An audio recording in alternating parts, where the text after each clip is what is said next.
আসসালামু আলাইকুম। কেমন আছো ছোট সোনামণিরা? আশা করি সবাই অনেক ভালো আছো। আলহামদুলিল্লাহ, আমিও অনেক ভালো আছি।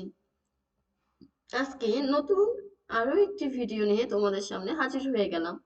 তোমরা কি বুঝতে পারছো আজকে আমরা কোন লেটারটা নিয়ে শব্দ শিখবো? আজকে আমরা লেটার ও দিয়ে শব্দ শিখবো। লেটার ও এর কয়টা সাউন্ড তোমরা জানো? আজকে আমরা দুটো সাউন্ড নিয়ে আলোচনা করব। ঠিক ধরেছ, দুটো সাউন্ড। দুটো সাউন্ডের মধ্যে প্রথমটি হলো আও, মানে লং সাউন্ড, যেটি লেটারটার নামের মতোই। আরেকটি হলো শর্ট সাউন্ড অ। প্রথমে চলো আমরা আও সাউন্ডটা দিয়ে কিছু শব্দ শিখে আসি। দেখো তো এগুলো কি? এগুলো আমরা সবাই চিনি, তাই না? নাম কি? ঢ্যাঁড়স। ইংরেজি শব্দটা কি হবে?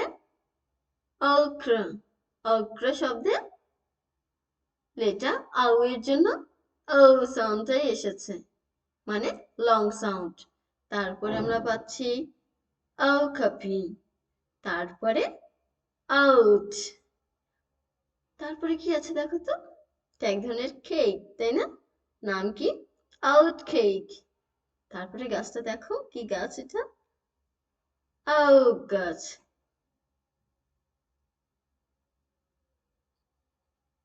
তাহলে এখানে আমরা কয়টা শব্দ শিখলাম? পাঁচটা।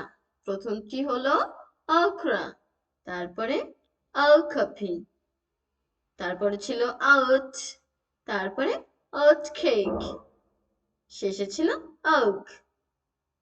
এবার চলো আমরা শর্ট সাউন্ড অ দিয়ে কয়েকটা শব্দ শিখে আসি।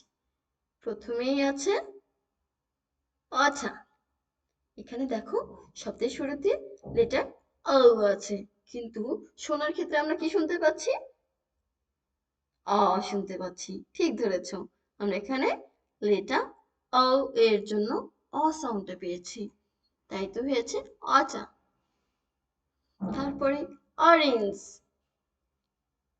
তিন নাম্বারটা কি আছে দেখো তো?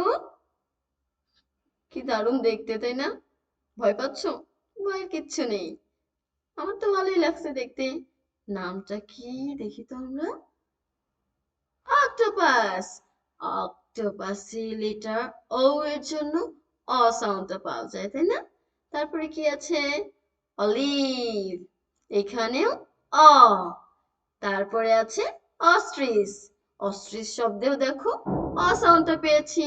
তাহলে অ সাউন্ড পেয়েছি কোন কোন শব্দে? দেখো তো, অটা, অরেঞ্জ, অক্টোপাস, অলিভ, অস্ট্রিচ। তাহলে আমরা লেটার ও এর ও আর অ সাউন্ড দিয়ে অনেকগুলো শব্দ শিখে নিলাম, তাই না? খুব মজা না? খুব মজার মজার শব্দ আমরা শিখে নিলাম। নেক্সট ভিডিওতে আমরা এমনই আরো কিছু মজার মজার শব্দ শিখবো। ভালো থেকো সবাই। আল্লাহ হাফেজ।